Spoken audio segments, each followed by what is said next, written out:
那个鸟这样没好吃，吃了头哎。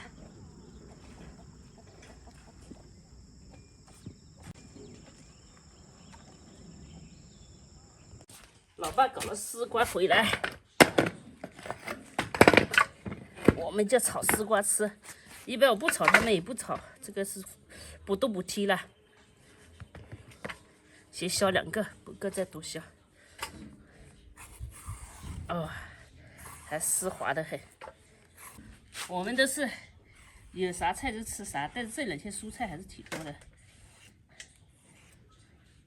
丝瓜、茄子、辣椒、西红柿。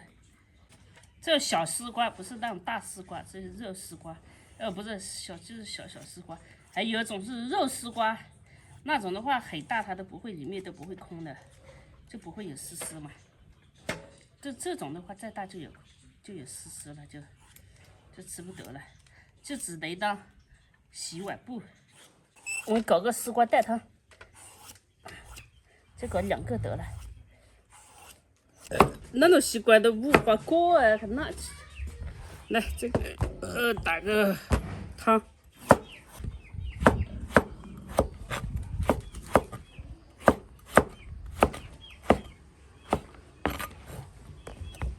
加上油、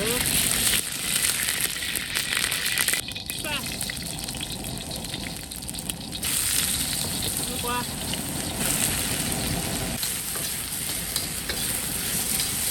加水。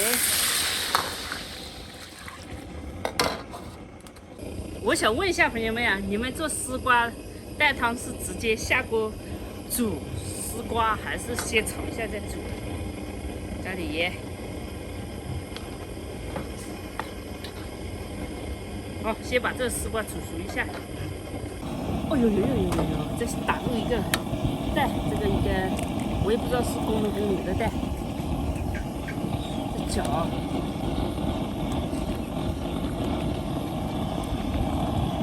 应该是先搅好再下，或者这一个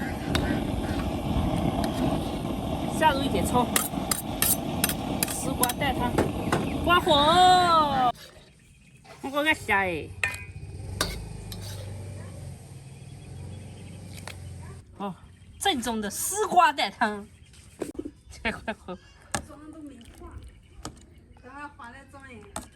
哦，累饭配丝瓜汤，就是这一碗的了啊！你们说，要是我天天这样吃一碗，会不会瘦成一道闪电？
是不是我吃太少了？